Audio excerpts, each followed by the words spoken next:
Andre provided report for Senate Bill 1598. Before he comes back, I just wanted to touch base with all the members again and see if there were any other comments in regards to the rules that we just discussed. I have some comments or questions. Margaret, I think you may be able to answer them. Sure. And if you can't, then we can wait, or you can maybe call Shannon back. Yep.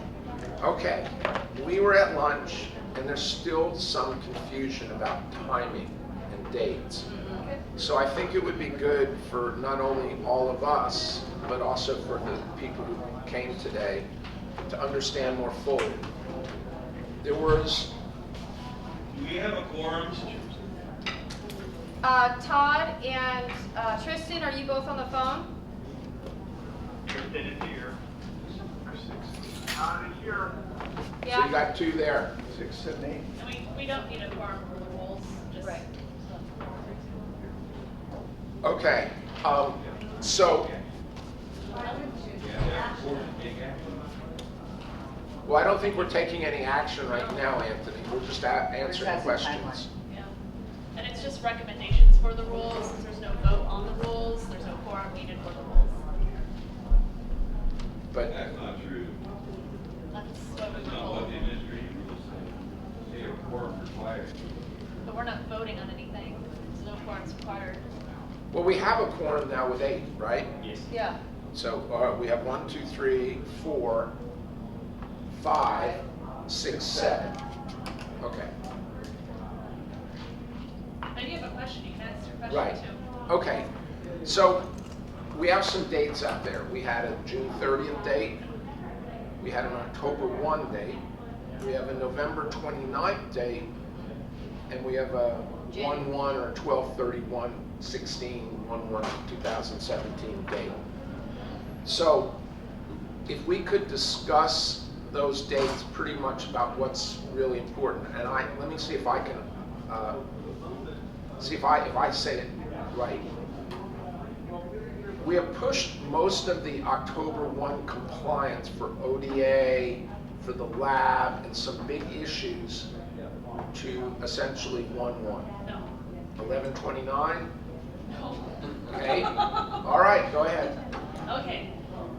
So let's start with October 1st. Okay. October 1st, testing, labeling, packaging all has to be in compliance with the new rules that went into effect June 30th.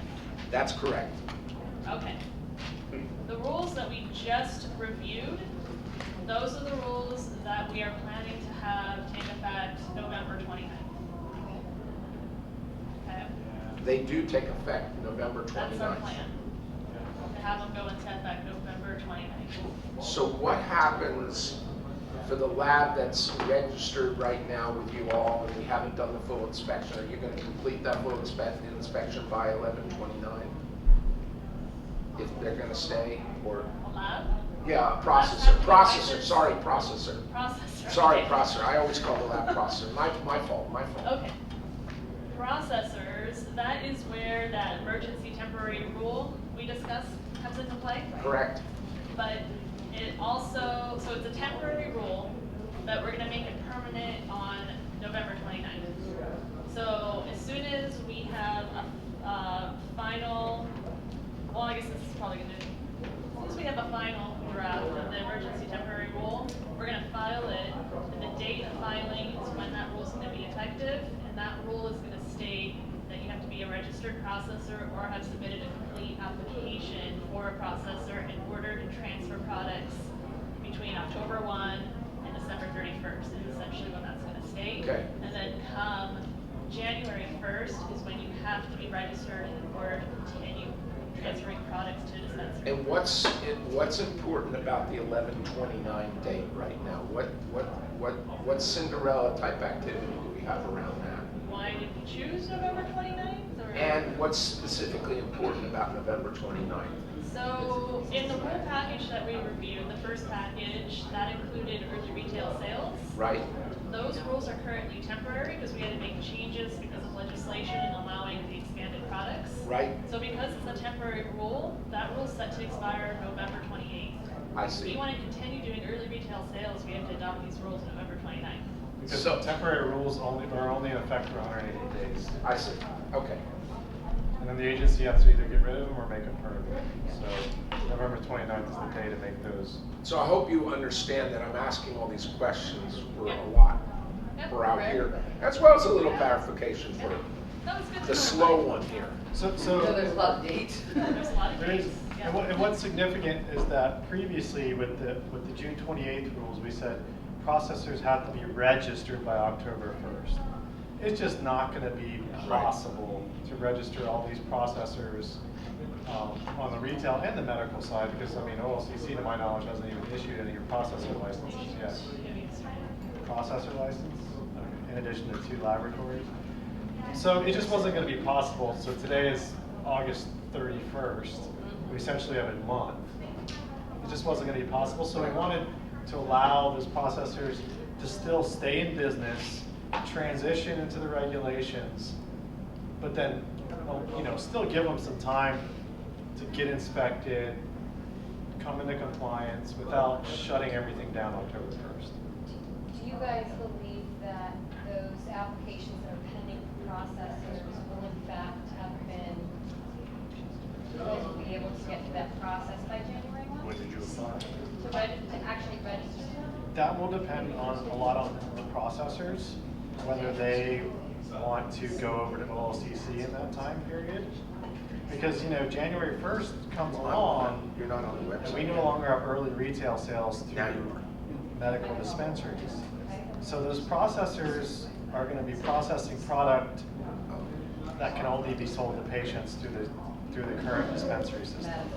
So I would hope for their business interests that they've applied to OLCC by then. And then once they've applied to OLCC, they drop off our list. Like, we don't need to register them because they can't be dual registered. They can't be registered both under OLCC. Yeah, see, that's what I'm gonna let you guys know in an email. I'll probably Yep. switch all my functions to OLCC, and you won't have to come register me or inspect me, really. And then also, it's the same for dispensaries. So we'll come out and we'll give you your readiness letter and say within 60 days, you have to essentially have everything in and be ready. So that will depend on the individual business, whether they're ready for us or not. I mean, it just buys everybody 3 months. Yeah.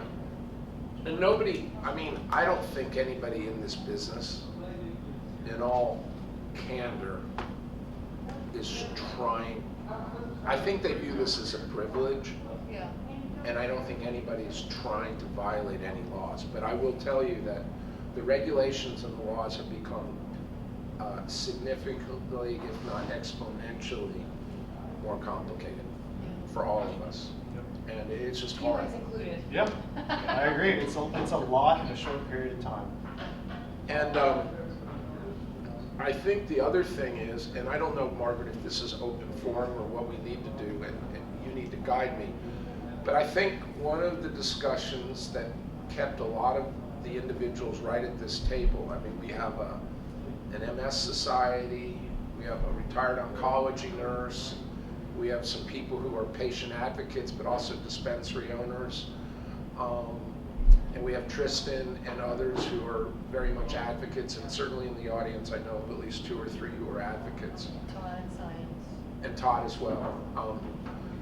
I think we really need to take a sweeping view of what the new legislation has actually done to the medical cannabis patient and their welfare, and whether we can do anything either through new legislation, through new regulation, or something to protect them from what is perceived to be a much harder opportunity now.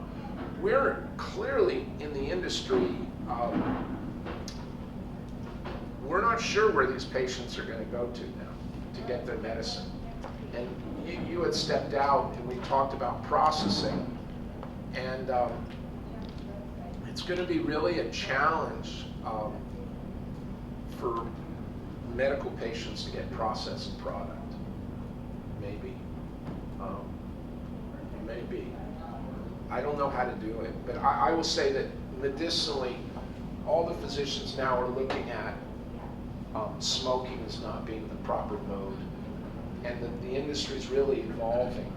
So you've got the PAX thing that's sort of a vapor. You put a little flower in the bottom of it, the PAX sort of thing. That's okay, but honestly, capsules and sublingual stuff are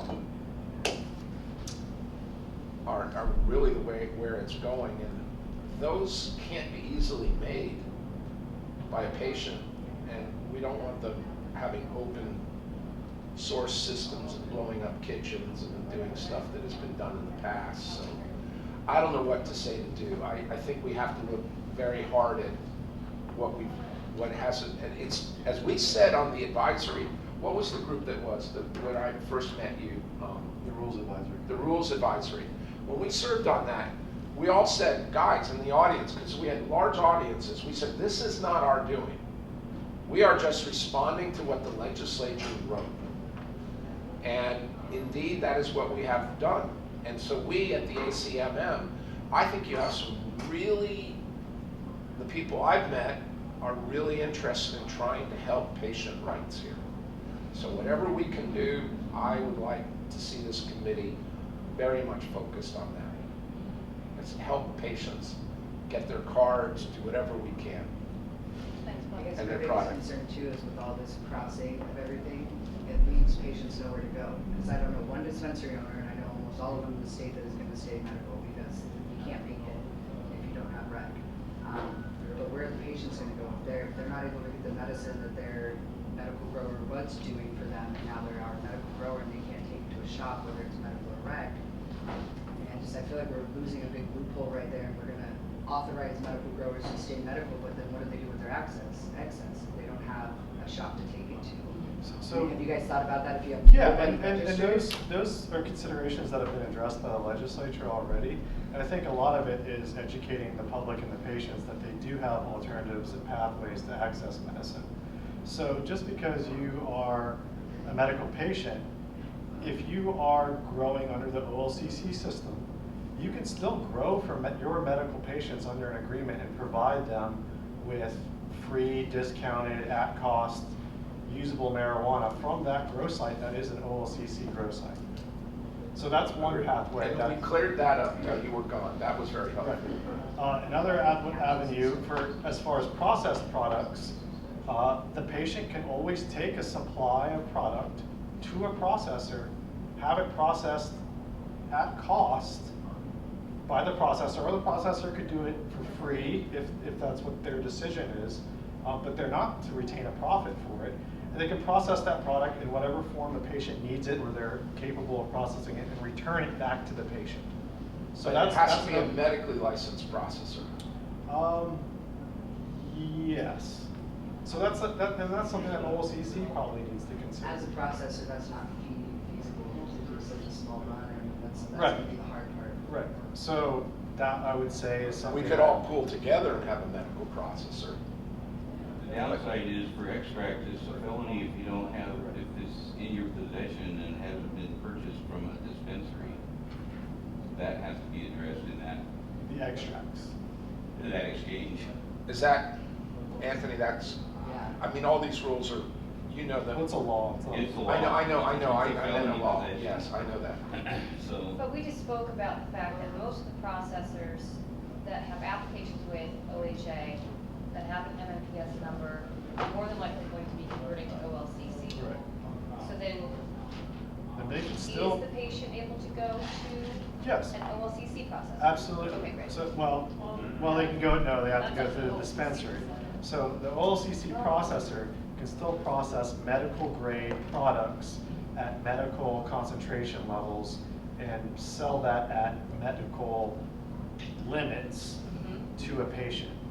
So the patient still will have access to get into a retail OLCC dispensary and buy tax-free products.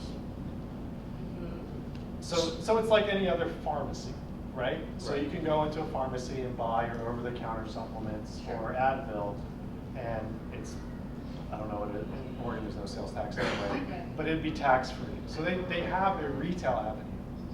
They also have a personal avenue where they can send it to a processor, a medical processor, although that's limited. So that's more of OLCC's purview. And of course, they can still produce medical marijuana by themselves or have someone else grow it and produce it for them. And there's always, you know, besides extracts, which is a dangerous process, they can always have homemade concentrates, edibles that their caregiver Then I can just feel do. like we're flooding the black market again, and we're gonna have more cases of people overdosing or having that issue of overdosing. All right, there are two basic, this may not be our purview today, but it's certainly something that we, as the ACMM, you as the OHA, we as a state have to look at. There are a ton of medical growers who are going to go off the grid again. And they're going to grow, and they're going to grow illegally, and because they have no way to become licensed under OLCC, either because of zoning or other things. It's just an issue. It's not really our purview to discuss illegal activities. I understand that. That's a reality. So, what I'm concerned about is redefining our mission here. Because if we're not going to be dealing much with dispensaries, we're not going to be dealing much with processors, and we're not going to be dealing much with growers, we need to really look at what our mission is as the Advisory Committee for Medical Marijuana, advising the agency. So Bob, your mission as an advisory committee is in statute. So that's all dictated by what the statute says as far as the function of the ACMM. And it's to Okay. advise the AC, to advise OHA on the administration and rulemaking regarding medical marijuana. And the annual license fee structure. Yeah. So it's pretty targeted. Yeah. Yeah, it's narrow, but it's broad. So what I'm saying, That was awesome. okay, well, I am a professional bureaucrat. I get that. No, it's all good. I'm just saying that what our mission though is, within that, there's things that we can do though. I Yeah. mean, I wanted to go into the concern of access, as Allegra mentioned earlier, flower, usable marijuana, by the medical growers. Right now, we have created a system where they can insert it into a legal regulated market as best we have right now. So, To a retail market. well, Or both. no, it's both right now, right. And as things transition, we don't know yet how many dispensaries will be converted to OLCC. Majority, probably, Oh, right? yeah, Okay. So, what will happen to the excess now? It's a good question.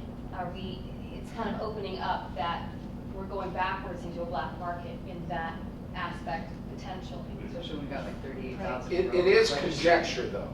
Yeah, I That mean, is conjecture. look, you know, your decision to enter into a black market and do things illegally, It's like you're watching.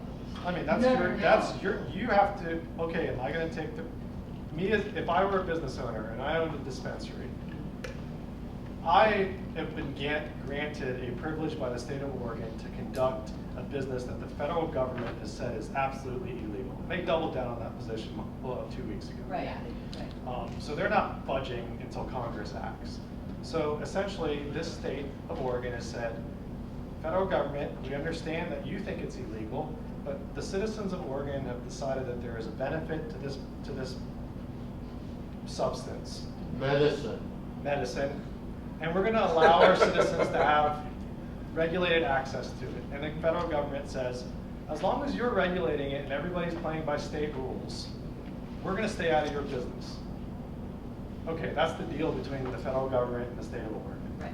So me as a business owner in the state of Oregon, I'm going to make damn sure, I'm probably on the public record, so I apologize for the cursing, but I'm going to make sure that I am compliant with state law, because I don't want the DEA coming into my backyard telling me I'm not running my business correctly and then I'm going to be facing prison time. And I guess I mean more black market as patients are gonna be having to Right. go there So, to, Same goes for patients. and same goes for Yeah. patients, I because mean, they're yeah, not gonna go over just businesses, they're they've gonna been go doing, after. they've been doing it. medical forever. marijuana is still illegal federally, even though Yeah. we're calling it medical marijuana, it's still federally illegal. So, Except for 2 patients.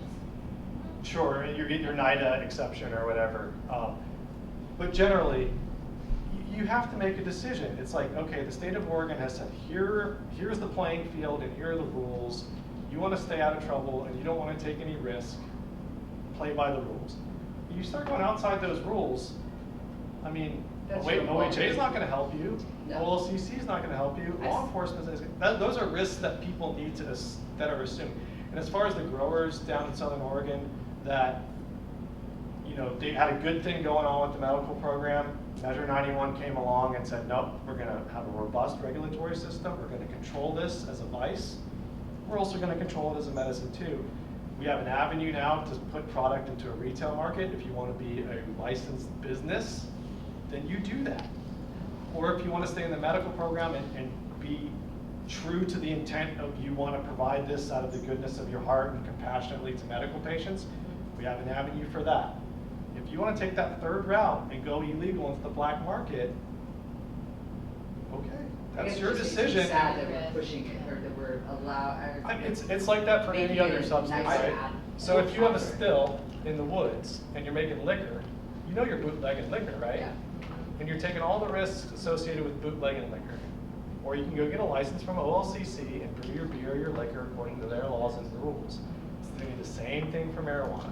And you know what? Is the state of Oregon going to really care about a medical patient growing 6 plants and giving out an ounce or 2 to their friends? No. Just like the home, no one cares about the home brewer making a barrel or a batch of As long as you beer don't resell. and giving it to the friends, as long as you're not reselling it and putting it on the market. So, I mean,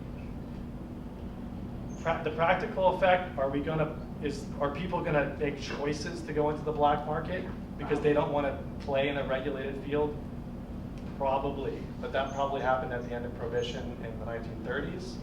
It's gonna happen with any regulated market, so, I mean, This was Yeah. just, these are, and I'm not trying to advocate no, one it's way, just I'm just saying this is the editorial. perspective No, that I it's have. it's just a reality that we all are, there's a lot being said more for the audience and for the record than it is for us who are in this business, Wait for comments after. and we're gonna have that. I would like to discuss what your vision is for this committee, along with Margaret's, what you'd like to see this committee evolve into. Well, it's limited to whatever the statute says, so I value your guys' advice on our rulemaking. You know, I don't think, we have an ACMM, and you guys' legislative directive is to advise us on the administrative aspects of the program. So I felt like we don't have to have additional RACs when we have a RAC here. Yeah. And we have members that are, by statute, have to be involved as advocates or participants in medical marijuana, and we have that, so that's what this utilization of this committee is for. What about doing like medical research or anything See, else so- under the purview of right. the OHA or anything like That that? stuff is more directed by the policymakers, which is the legislature. And there are some committees, but I. And there are some committees, so we had the SB 844 committee last year that wanted to write, that wrote a report to the Right. legislature saying, well, if we want to do research on medical marijuana or marijuana in general in the state of Oregon, here's this committee's report and this is what we think. And the legislature needs to take that report, read it, and then make policy based on the information that they're provided. And then once they make that policy, then they tell the agencies to implement that policy, and then that's where this committee comes into effect, is how best do we implement that policy that's been decided on? So that's the function. And I agree with your black market statement. I do believe it's choices. I guess it just scares me to see those medical growers who are willing to stay medical and not be able to make their profit and go to the retail shops. So It's that's, all, you know, right, but I it's- agree but with you it's 100%. it's That's a your choice byproduct view. of legalization. Yeah. I mean, you know, legalization, Measure 91, if you read it, right there, it said robust regulatory system. Oh, And yeah, that's what we got. Who can touch the medical marijuana program? You know, and that's up to, and that's not that literal. I mean, that's up to interpretation by judges and lawyers. True. And essentially, the medical marijuana is the same. We still have patients, they still have cards, and they still have access to marijuana that other people don't have access to. So has it changed that much in the? But it's changed. Yes, of course, because we have recreational coming into play now, which changes the whole thing. So I'm going to give you my personal 2 cents without being too opinionated. So Measure 91 legalized the recreational use of marijuana in the state of Oregon. And that, by effect, changes the way that the medical system and the medical regulations were being administered since 1998. Because, tongue-in-cheek, wink, wink, nudge, nudge, Yeah. not everybody that was involved in the medical program was doing it for legitimate purposes. I don't have numbers, I'm not going to say a percentage, I'm not going to say most, but we all know that not everybody was doing it out of the goodness of their hearts and for compassion for sick people. Right. But that was the avenue and the cover and the beard for people to produce marijuana on a recreational and a for-profit basis. So now we have Measure 91 that says, all right, let's have this all out in the open and let's regulate it appropriately. By doing that, you've now significantly changed the way that people are producing marijuana under a regulatory system. So now we have a recreational system where companies can make a profit, and we still have a medical system. My opinion is, and my administration of this section is if we're going to call this medical marijuana, let's stop winking about it, let's stop putting the tongue in the cheek about it, and let's make it legitimately medical. And what that means is that we have to now regulate a medicine in a way that generally the federal government regulates it. The FDA approves drugs for safety and efficacy. Well, the states just don't have enough money and resources to do that effectively like the federal government is. But this structure here that we have with all these bills and all these rules is essentially taking that system and regulating the safety and efficacy of medical marijuana for medical purposes. And if you don't want to play in this system and you don't have the integrity to say that I'm doing this for compassionate use and for medical use, then go to OLCC and make your buck there. And that's it. I mean, it's that simple. So now we have rules for labeling because we want to know what people are putting into their bodies. And you know what? You might grow, and I'm saying you as in the general term, you might grow organic marijuana or cannabis, and you are confident in what you are feeding your plants and giving to other people and patients, but not everybody is honest as you are. So we want to know what pesticides are in these products, what solvents were used to process the products. Is there truth in advertising? Is it as potent as you say it is? You know, so those are all functions of a safe medicine. That's kind of where we are, and it's kind of a painful transition process. And I think that a lot of people are going to be confused. I know that we get calls every single day. We get hundreds of calls a day. I get lots of emails a day, and patients are confused. Patients don't know where to go. I mean, is this the third or fourth permanent rulemaking that we've done in 9 months? I mean, this is crazy. I mean, for me, I think it's crazy that we have to go into rulemaking every 3 months, and when we have, I don't know, 100 pages of regulations. And the work that still has to be done. And then managing a program, ensuring patients get their cards. So it's not easy. It's not easy for patients. It's not easy for the agency. But I think that the direction that we're going is the right direction. Now, are there bumps in the road? Yeah. Are there problems that can be corrected? Are there things that could be done better? Yes, yes, and yes. Every road's got a pothole. But, October 1st, 2015, that's the first day that this has basically been a legal substance in the state of Oregon for everybody. And now we're at September 1st, 2016. So in 11 months, we've come this far. And we've dealt with this much stuff, change. I know people are going to be impatient, and that's... I don't think impatient. Yeah, it's understandable. It's not impatience. not to interrupt, it's just, you and I have had this, it's hard for the agency, it's hard for the industry, and it's hard for the community. I mean, yeah. It's just hard. That being said, can we change our mission? So what we can do, and what I brought up at the last meeting, is that the bylaws have not been revised since like 2011. Yeah. And I looked through my files and I saw some attempts at revising those bylaws and the mission statement. So as long as we stick to the statutory intent and language of the function of this committee, we can change those bylaws and kind of, you can add things that you can add that wouldn't be outside the statute. So, you know, I'll Could you talk. give an example? Like, That deadline. yeah, so I think this is a version from like 2009. I think there was an attempt in 2011 to edit them, and then it just fell through. So 2009 stayed there. So you know, I can talk to Cheryl. You guys can. Do we have a quorum today? Yes.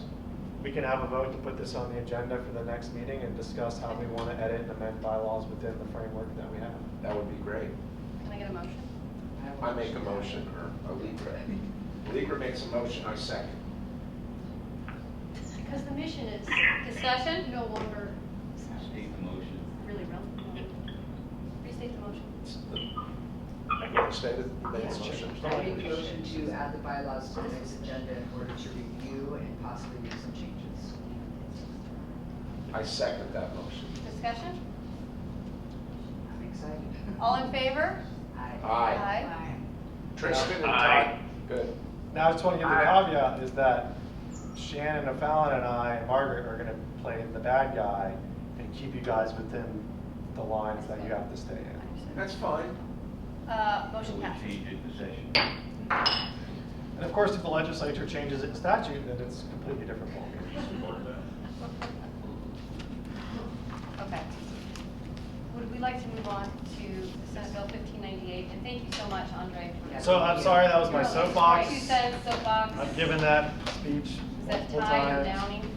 No, it's good, Andre, but that's what we wanted. I mean, it's just, That was great. it's my perspective on where I think they're going Well, and you're knee deep in it all, so it's good to hear from your perspective. sometimes. Sometimes I can't see through the trees. Okay, so I asked Cheryl that this be put on the agenda. SB 1598, Section 31, asks the Oregon Health Authority to write a report to the legislature on, so here's the language, and I'll read the language out loud. The Oregon Health Authority shall study methods by which medical marijuana dispensaries may dispense usable marijuana, immature marijuana plants, seeds, medical cannabinoid products, cannabinoid concentrates, cannabinoid extracts, remotely in areas of the state where individuals who hold a registry identification card issued under the statute of the authority of the agency do not have access to a medical marijuana dispensary. So this is for patients that, Living in Ontario, that are for an example. opt-out.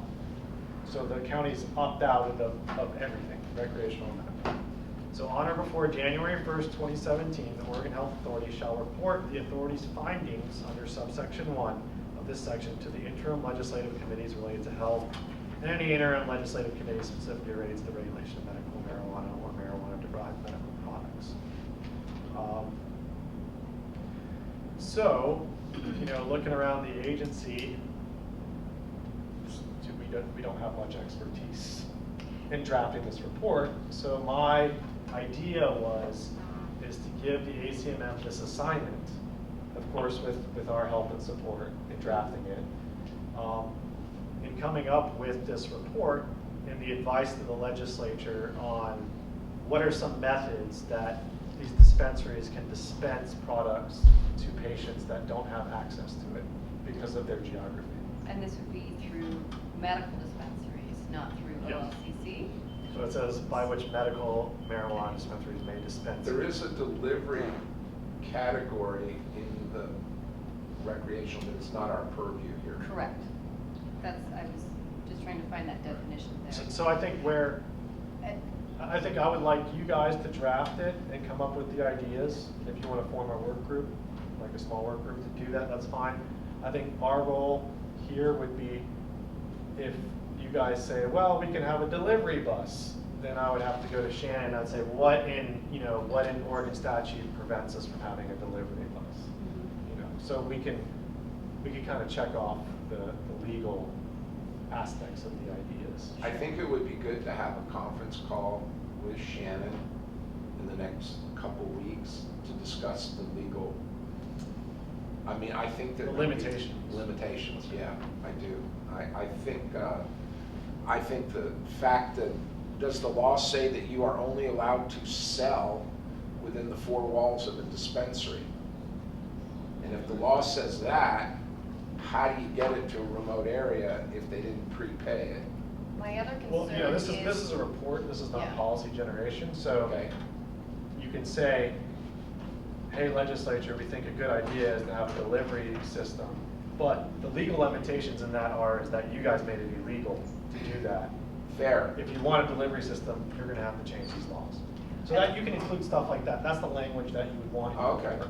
Then that And the makes opt-in sense. and opt-out abilities of the cities and counties, and how will that offend them? Can we still offer that service in those areas that say we don't want to You, participate? you really don't want to open that Pandora's box. I know I don't, but it's what's coming to mind. So, does the ACMM accept this assignment? I'd love to do. write it. No? I'd love to work on it. Okay. I think you need a vote. But I Okay. guarantee you Eastern Oregon and some other opt-out counties do not want this, and they will be pushing Senator Ferrioli very hard. Can I get a motion? I make a motion that we work with the agency to develop a report for the legislature regarding the dispensing of cannabinoid, cannabis, and other related products to remote areas of the state of Oregon, I'll second. more specifically opt-out counties. Senate Bill 1590. And Millie? Second that. Second it. Tristan seconds. Second. Discussion? And I think, so this is a little bit of discussion, if I may. Yeah. I think where a good starting point is, I think the authority can provide this committee with some basic background statistics on which counties and how many patients in each county would fall into this category. So I Okay. think that's a starting point as far as defining the scope of the problem. Okay. Are we, part of it is right here though, right? Yep, it's in Yeah. your statistical snapshot. So we would just have to go and check, and double check which counties have opted out, which is on our website, add it up and send you guys those numbers. Okay, true Oregonians, Ontario was in what county? Malheur. So there are 470, I deal with oodles from over there, the John Day area, I'll tell you that. That's a big issue over there. and that's Grant County. No, that's not Grant County. No. That's, Yeah. John Day is what county? I believe it's Grant County. It is Grant, isn't it? So the way I kind of see this report is that you guys can make it whatever you want to make it as far as the methods that you're suggesting, but that we just at least address the limitations in those methods. So if it's illegal, we can say it's illegal. And if you want to make it to work this way, then you would have to change the law. Can we make an editorial comment that the number of medical marijuana dispensaries may be decreasing and that this should also be looked upon by other agencies? Yeah, I mean, I think you can provide information like we project we'll have this many dispensaries left, medical dispensaries only. Yeah. So this is really more a concern perhaps of the OLCC business market. Include those citizens that live in counties and cities that have opted out of medical marijuana. Right. Or all marijuana. Well, I know, you know, by Oregon law, even if you live in an opt-out county, as a patient, you cannot be prevented from growing your own 6 plants. Further discussion? This is Todd here. I just want to say that this kind of project is the kind of project that is the crux of what I think the ACMM should be doing. And the kind of project that I've been wanting ACMM to be asked to do for years. And if, you know, and if we can have the support behind this and the response, then I'll just be tickled. So I thank you, Andre, for putting this on our plate, giving us this opportunity, and I fully support it. Thanks, Todd. I would echo that. Okay, are we ready to vote? All in favor? Aye. Aye. Opposed? Motion passes. That was an aye for me. Oh, no. Yeah, I got to lay that eye in there too. We heard you. Thank you. Demonstration and It stuff. was unanimous. Does that should be presented to the interim committees? Yeah, so it's Does that have to whatever. be done during a legislative day, or it can be sent in for their? We'll handle that. We just have to do it on or before January 1st, and I just send it to our legislative folks, and they give it to the appropriate committee that wants it. Because nobody adopted a deadline for completion of the report in the motion. It's in statute. Oh, well, I mean, as far as, When they should have their report done. I mean, it'd probably take me a day or two to edit it. Well, I think. You if can get we- it to me December 29th. No, let's try to get this done by October 15th. Okay. Or at least have a draft by October 15th. Yeah, October 15th should be fair. That's 45 days. And then we have another meeting probably sometime in December. Yeah. I hope so. Yeah, we have to have 4. This is our 3rd. Yeah. I Okay. will say for the record also, you weren't here. 2 people in the audience had to leave. One was a veteran. Andre, he wanted me to give you specific thank yous for getting some things through and passed and speeded up for veterans. He wanted you to know that. I wish I could take that credit, but that's, his legislature did that. But I'll take the credit, I guess. You're welcome. It was Anthony that did a lot of work, actually. Yeah. Anthony Taylor did a lot of that. Oh, okay. Well, there was a couple here who was, Well, I agree with it. okay, fair enough. Okay, are we ready for public comment? Was there anything else that the members wanted to discuss? Andre, anything else? Oh, real quick. Yeah. On the website training that you guys are coming up with, the new website regarding the application, Yes. when you guys do get that, I would love to be able to do that protocol and be able to actually Okay. look at it, and then that way we can get a little bit of outreach done. So we'll probably be making those announcements like in December, because the software folks say they will be done in December. And then we'll start internal testing, and then we'll probably start beta testing, and then launching it in January. So around December, I'll start notifying you guys. Okay, I'm gonna call Ben McInnes. Okay. Well, first, just thank all you guys so much. Every time I come here, I'm just so impressed by the audience, and then you guys, just how much time and dedication you give, and how sometimes it doesn't feel like there's forward momentum. But in the last, like you were saying, 9 months, there's momentum already. So thank you guys so much. And I wanted to just bring up a couple things. One, if you guys would be open to considering as a group, when you look at some of those changes to your bylaws, I would strongly recommend. Can you get a little closer to the microphone? Oh, yeah, sorry. With the changes I've recommended to the bylaws, when you guys take that up, my strong request would be looking to talking to them directly about making statutory changes to the bylaws and getting support from the OMMP to do that, not just adhering to the bylaws that are already in place. I think one of the things we got a lot of complaints about is the toothlessness of the bylaws and the ability to take any action, as well as just exercising the rights we have currently of budgetary ones, which we still haven't had a lot of involvement in. And so I guess my looking at to it was really, if you made the sole focus of it, the majority of the focus, statutory changes to the bylaws with Shannon O'Fallon and with approval and OMMP backing, taking it to the legislator,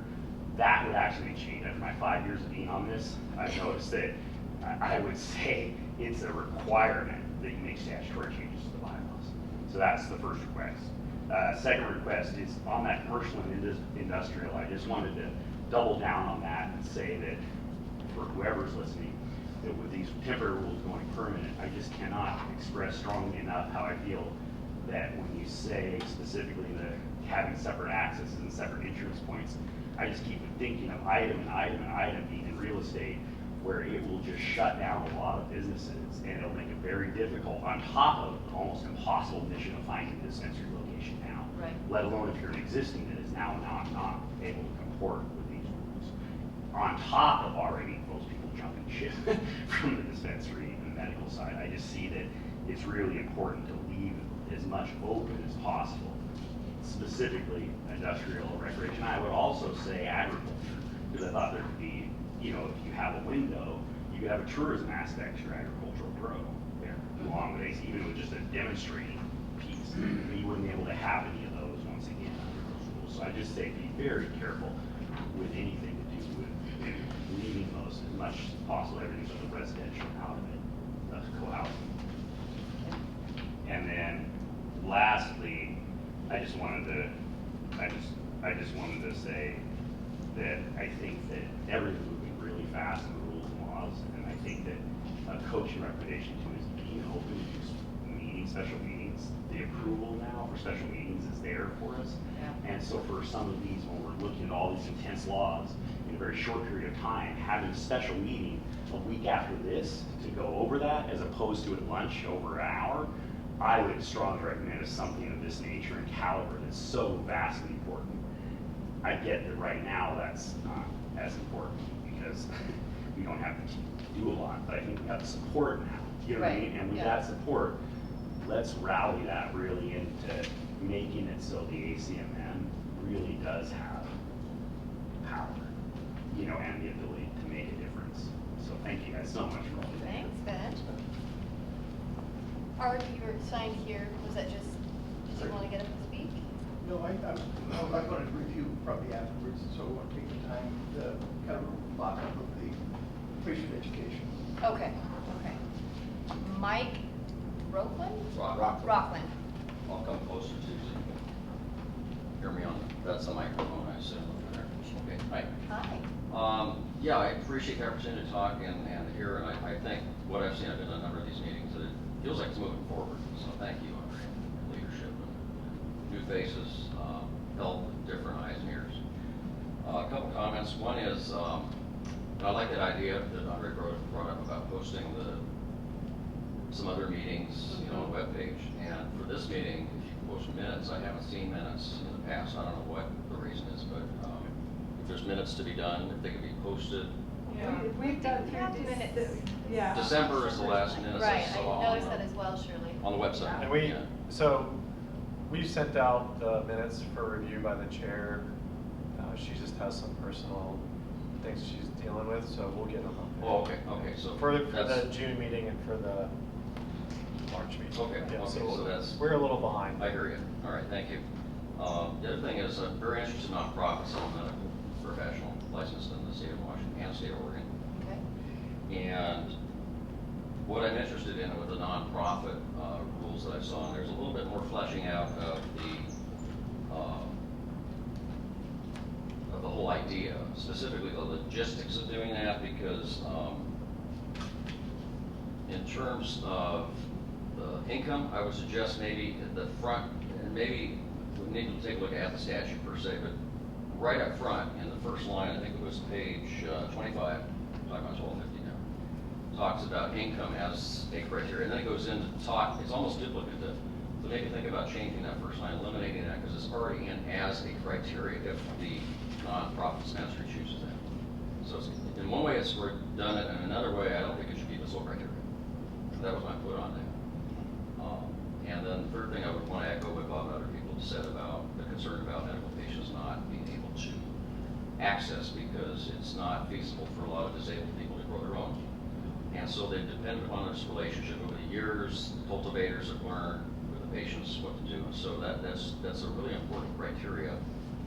You know, in the future, as things change, we may have a different way to do it, but this whole transition period, I don't have the exact idea in mind yet, but there are some doctors interested in more integrated clinics, and if we do that, you know, that nonprofit, that might be the way to help patients. Because right now, the whole medical function as licensed healthcare professionals in the state, pretty much the nation, are somewhat prohibited, somewhat stigmatized. There's still a huge choose one or the other kind of thing, like with opioids. Yeah. Kansas. So that's a whole thing wrapped up in education. That's what I do. That's clinical, professional education. And if you educate the providers as well as the patients educating the providers, then it will happen. Right now, the providers are kind of out in never land. Yeah. So that's an issue, and it's really hard to break through that. Understanding, of course, the federal funding and where stuff goes. But I think there's things we can do in the state that might help that. And this is one good start, the dispensary model maybe. So if you would consider that as the committee, I think that'd be appropriate. So to educate physicians, they do not even want to be known about it a lot because they're so scared of the federal funding. Yeah, well, yep. Yeah. So thanks. Thank you. Jay Knox?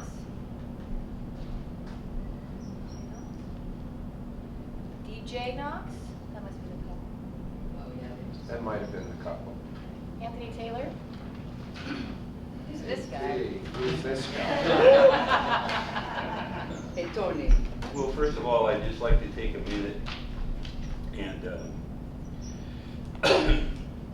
let everyone know that Cheryl did lose her dad yesterday morning. So it's anybody that has a contact with her, send her a note, with condolences. On page 14, I think it is, where they talk about veterans not needing an APS. Because if they're given 100% disability and all that sort of thing, I think that should apply to anybody with a condition that they're going to die from. MS patients, autism people, all that sort of stuff. That should be expanded. And having done a lot of work in these languages to help veterans, I think we should extend this out a little bit further.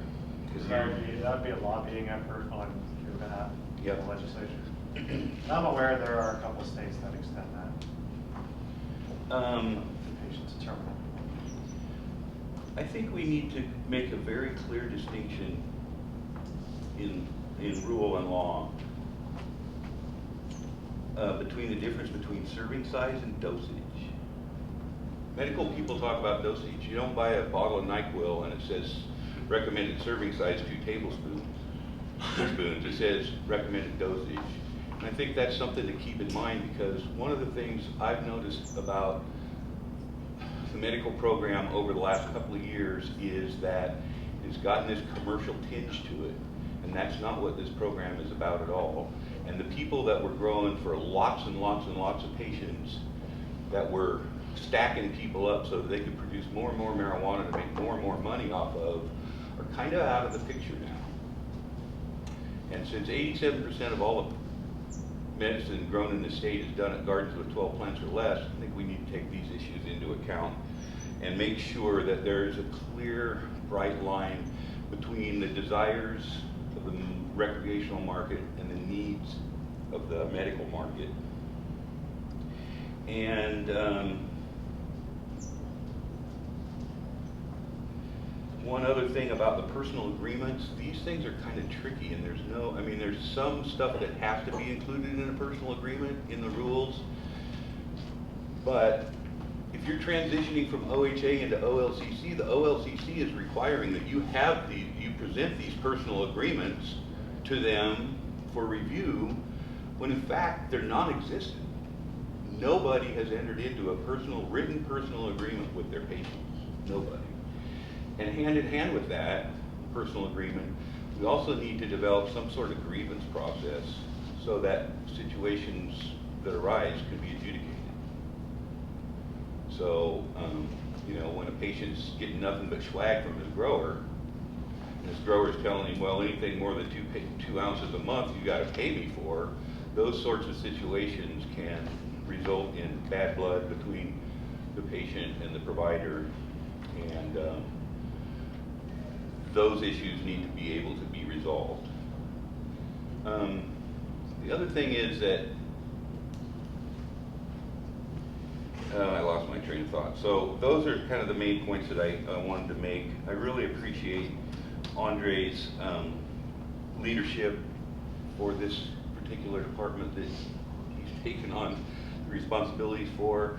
I think if anybody in this state can be pointed to as a champion for patients' rights, I think Andre is the person that we should look to, because he has a grasp of the needs of patients and how the process works and what you have to do to make it better for everybody. And with his guidance and the help of everybody on this committee, I think that the patients are going to come out on the other side of this much more protected and have good access to low-cost medicines. Would you put that down in writing? I absolutely. Absolutely. So, all right, thank you very much. Anthony, we need to thank you too, because we know you've done a lot of work out there. Yes. You're welcome. And Andre too, we have to thank you, Yeah. because I have only been on this committee about a year now, but I've also been in the audience for the last 4 years, and so I've seen a huge change. Well, I got a really good staff that's really dedicated and works really hard. That's it. The communication has been great. I appreciate it, thanks. Lori Duckworth?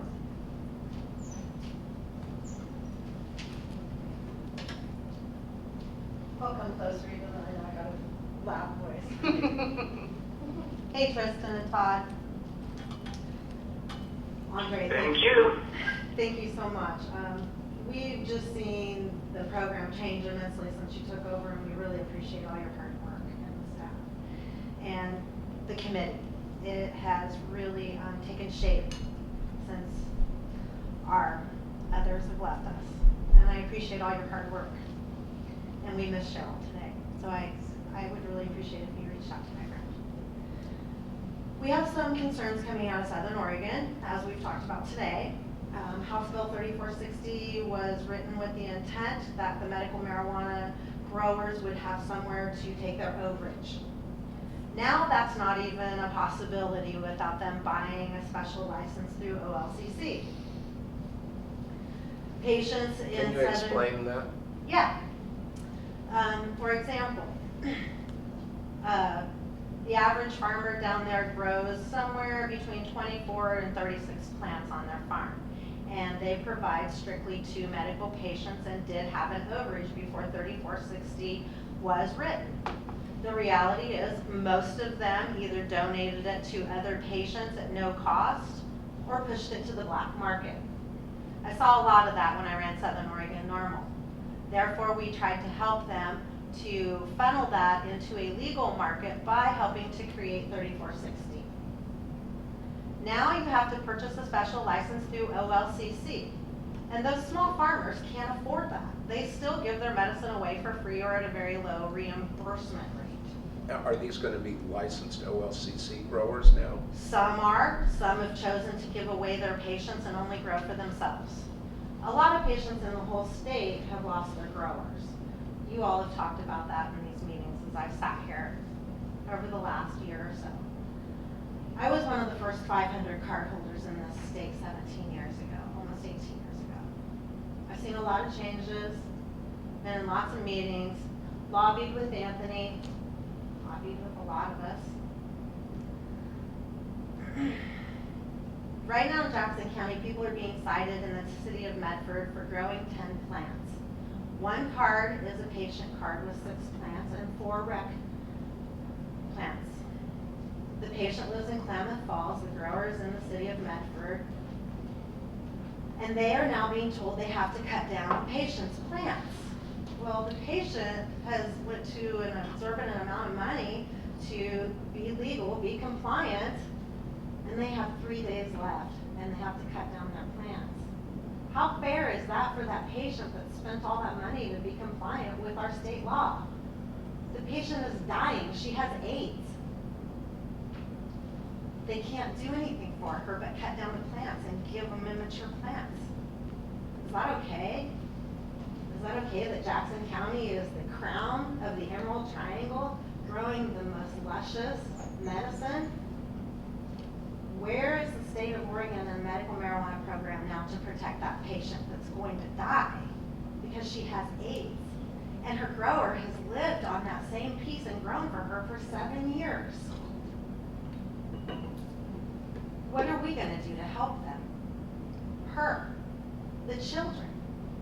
Do you know how many children are grown for in Southern Oregon that have autism, that have seizures? Their growers are still growing for them against the ban because we have a passion for those patients. We have a passion. We had a passion when we ran our facilities and were raided. We had a passion when we sat in jail and worried about the police confiscating our growers' addresses. We had a passion when we went back to Salem and continued to lobby while we were felons. But now to hear that my patient who has AIDS has to lose her medicine just a few months before we can harvest it, after she spent all that money to be legal, that's what creates the black market. So I ask you, what are we gonna do? What are we gonna do for her, Andre? I think, is that a rhetorical question? What is OMMP going to do for the patients that have been at the same growth site for 7 years? And now places like Medford and Jackson County are putting these bans in place. You know, I think there's an interesting and realistic play between local governments being able to regulate marijuana and conformance with state law. And I think localities are having a real problem with regulating it appropriately. They do have, and I've been in contact with Jackson and Josephine counties, and I'm actually traveling down there this month in September to talk to local planning commissions. We're limited on how much information, we can't provide any information to localities on grow sites. It's confidential. Now, if law enforcement calls us, we can give them a yes or no and their plant limits, and that's about it. So, OHA is just, we need to know where local bans are. We want them to give us that information. We evaluate it, and then, if we see something is illegal, we say, hey, your ban or your prohibition might be counter to state law here. Go talk to your lawyer. But that's kind of the extent of the advice. We can't really give them any legal advice. They're not our lawyers' clients. So I recognize that there is a huge issue with the localities being able to differentiate what are legitimate grow sites versus those that are not legitimate. And I feel that OHA's hands are tied based on the information that we can provide those localities that would help them make that differentiation. I wish I could say more, and maybe I can in a private setting, but I won't in this public setting. But we're aware that there's a problem with communication between the state agencies, not just OHA, but OLCC and ODA, and localities and the way that they manage and regulate, whether it's medical marijuana or recreational. So we're aware there's an issue. We want to be helpful to localities, and we want those localities, basically, because that's the bottom. That's where democracy starts. That's direct democracy with local government involvement with their citizens there. We think that there needs to be better communication with localities and OHA. Today in Medford, they're having a city meeting, and they are going to be addressing this. And there's simply a lot of land use planning and zoning issues that OHA just doesn't touch and we stay out of. And that's going to be up to localities to determine how they want to deal with those zoning issues. As long as they're within statutory framework that the legislature's allowed them to regulate. So time, manner, place restrictions. So I hope that I've presented to you what creates a black market through really no other choice for the patient. Thanks, Beth. Doug Ball? Hi, I didn't really come to speak, but I did sign up. So first, I'd just like to thank all of you for your earnest efforts on behalf of patients and people that are trying to help them out there. A question that came up at lunch as I was talking with where I have my card down south, and submitted to have a medical grow on this property well over a month, 6 weeks plus ago, and now trying to pay that $200, but they're not, it hasn't gone through evidently. And so they're being denied the opportunity to pay and become compliant in time for September, because evidently I guess it's just a backup, and so the authorization of the grow site has not hit the other end of it to where they're collecting the money for the multiple cards. Any suggestions, or should it be a concern? I can get more details from you after the meeting and to deal specifically with your case, and then I'll try to get some more information for you. Sounds good. Okay. Thanks, Doug. Related to that, plant count limits, when we say plant count limits, we're dealing with mature plants, flowering plants, correct? Yes. Just for definitional purposes. Okay. Lloyd Morley? Eva? Lauren Terry?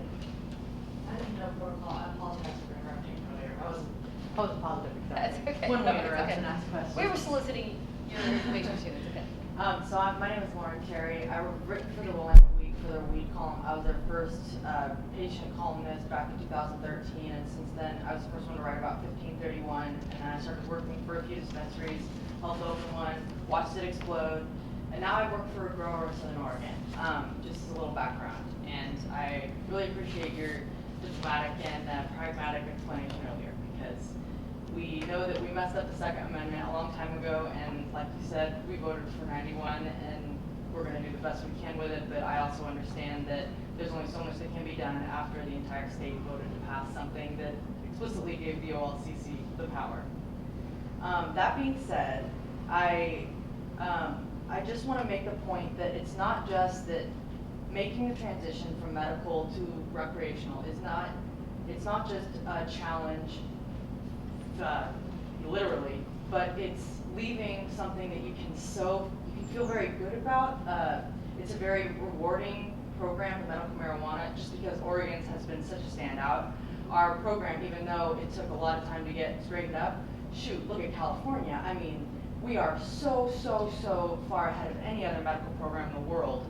And then to have to, in order to continue doing what we do, to have to not only sign up with a very different program, but to associate with liquor is what really feels so freaking wrong. And like I said, I know we voted for it, and it is what it is, but that's another element. It's not just that I would rather be illegal, it's that, boy, I feel like I'm doing the wrong thing right now, period. But more on that transition, literally, for people that are in counties, like we were talking about, counties that are opting out, or for example, Douglas County needs to vote still. Those people haven't been able to put their recreational application in yet because they don't know yet. They can't get a city license because the city's going to decide. Let's say they've got 50 pounds harvested this October and they get a recreational license mid-year next year. If I've got 30 pounds that I grew medical and I've got my rec license, if it was properly packaged and labeled, would that medical stored, ready to sell stuff be able to go to a rec shop? When, from what I understand, go I ahead. just did the transition for a medical farm, and if you had existing plants used for marijuana, there's a tracking system in a specific way that you write it out in the CTS. So yes, you can transfer over. It transitions in. So the best way would be to do things recreationally while you're still medical, if you anticipate that you're going to have to do that, because aren't they two different tracking No, you systems? stay medical and then you've applied and you ask for a transition date after your harvest. I see, okay. there's a process, awesome. And then there's Well, a we're all one-time. struggling with this process. There's a one-time.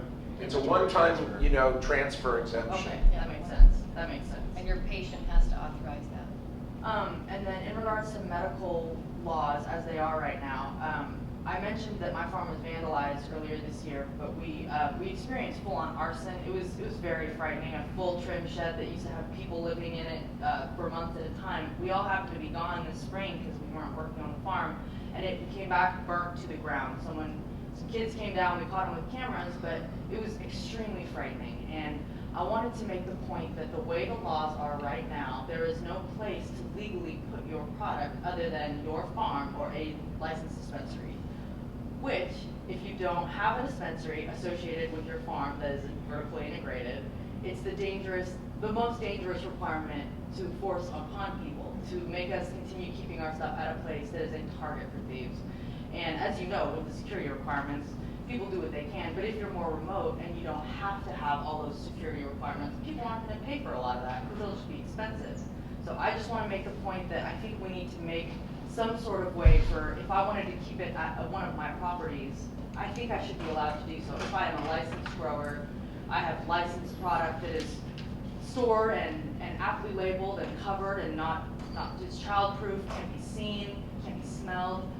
I should be able to put that on a private property that I own that is not exactly where it's being grown, where I have obvious greenhouses, and just because, unfortunately, regardless of advocacy, legal costs, people steal. Southern Oregon is a dying economy with timber towns. Kids don't have stuff to do. Look at the meth arrests. It's trouble. It's unfortunately thieves. I'm born and raised in Roseburg, and my dad was a defense attorney throughout the southern counties, and I think he took a big hit when he stopped representing thieves, I'll say that. So just something as far as storage specifications, I think those would be huge for long term, whatever happens with medical growers. But thanks very much for all your work. Thanks, Laura. Thank you. Sunny? Hello. Oh. Come on up. All You right. won't be able to, Tristan and Todd won't hear you otherwise. Hi Todd, how are you? Hi Tristan. Oh my God, I had it up right Hi. here. Let me grab this, turn this back on here. I don't know what happened to it, but I had it all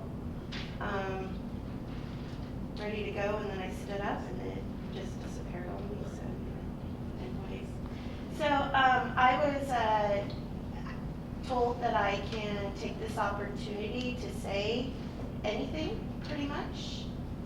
It is cannabis related, and basically it goes down to the fact that as a cannabis community in Oregon, we need an association for industry that is run by vote and not by ego trips.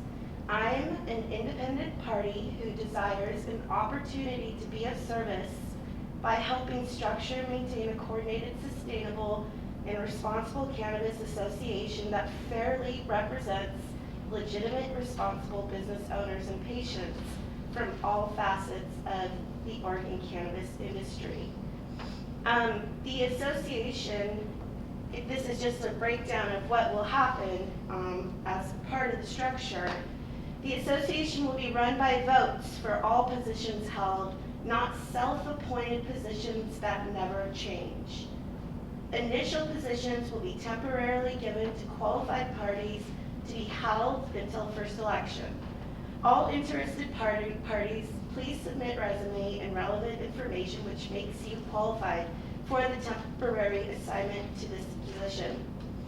I believe that as a true entire industry representing association, we will have a director of each section of the industry so that we ensure we are representing the industry as a whole. If you see an area of industry not specifically addressed, you feel it is important, please let us know. We can discuss adding it or modifying. Right now, these are the proposed board member positions, are 5 to 9 positions. And I'm just going to briefly run down the list of what's been proposed. First, you have the one director of the association, director of patient policies, Director of Indoor Grow Processes, Director of Outdoor Processes, Director of Edibles, completely different, Director of Topicals, Director of Concentrates, Director of Laboratories, Director of Minority Affairs. Not only this association's focus will be on educating its members and empowering its members, but this association will serve as an invaluable liaison to the OHA, the OLCC, DOJ, legislature for policy because of its fair and well-planned centralized democratic structure, truly representative of the overall Oregon cannabis community.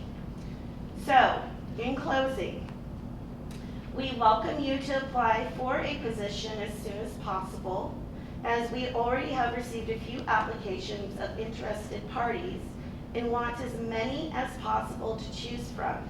All parties not chosen for director will be a part of the original committees for that area of industry that will form all our policy for the upcoming legislative session.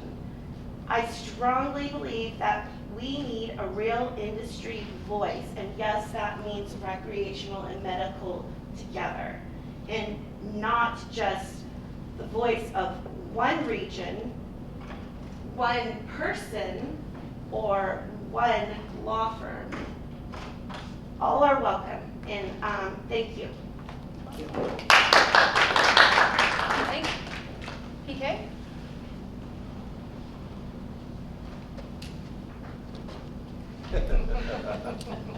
Okay. Pete Kramer from Mercy.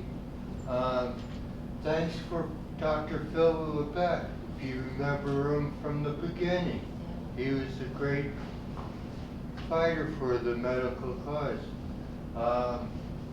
I'm here with my concerns with the medical people. A lot of the patients have lost their growers because the growers went to, hey, I'll just grow for myself. You're asking too many questions on this plan.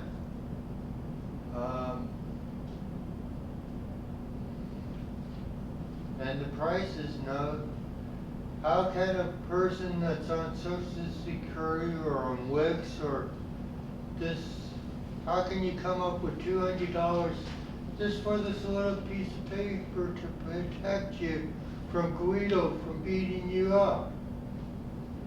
Now you want to have another $200 to have a grow site. The patient can't even get out of her wheelchair. That's what OMMP was formed for, to help the patient, to have a grower for the patient.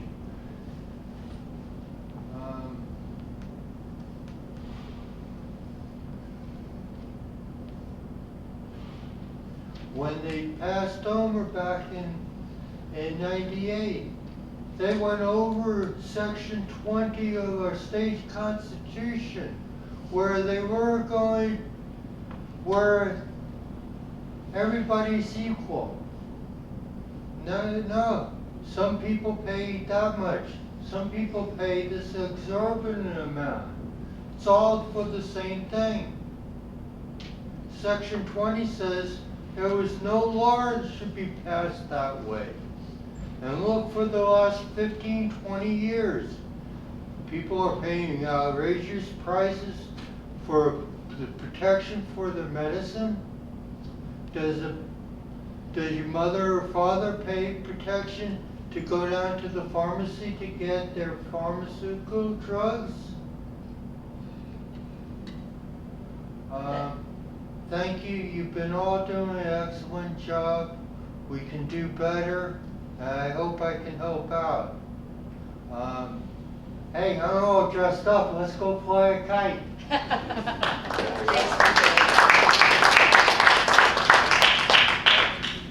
Okay, do we need to schedule our next meeting?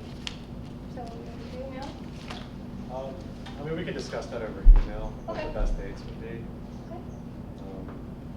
Hey, please get in touch with me. I didn't find out until a couple days ago about this Okay, meeting. before I leave today, I'll get your email address. And we'll put it on the website. All dates and meeting locations are on our website, on the OMMP website. I guess if you guys have dates that are off limits, send them to Shirley, just saying, hey, I'm on vacation these dates, just so we know what dates not to schedule something. I have a quick question regarding I guess what it's called, report that you're having, you want us to do. I would like to get something by email from you, kind of on the details of that again. Okay. Would be really nice. And then also, I agree with Ben on maybe scheduling a special meeting so that we can discuss this, even if it is by phone or if Yeah, someone I think can we be can do present. certainly by phone. So I'll drive, it doesn't have to necessarily be Portland, I'm willing to travel to. but We can do a conference call specifically with dealing with the report. Yeah. And if we feel like we need to get together in a Then we subgroup, can. then we can. But I think it'd be nice if we all kind of did our own and then come together again, because this really helps me being able to judge, you know, what my thoughts are sometimes. Okay. Because I know sometimes I can get a little. So what I'll do is, in the next couple of weeks, I'll set up a conference call to discuss that report. Yeah. I guess in conclusion, we keep hearing concerns about some of the fees, Andre. What's the purview of this committee in regard to making recommendations about fees?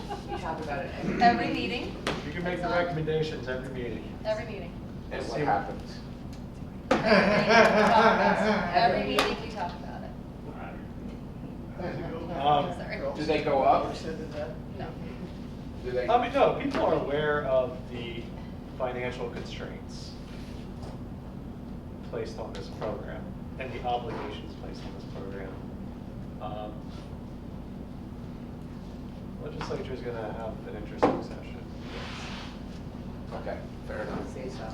Well, the problem is, ladies and gentlemen, this goes in the general fund, and they've got to find money from somewhere else if they don't use this money.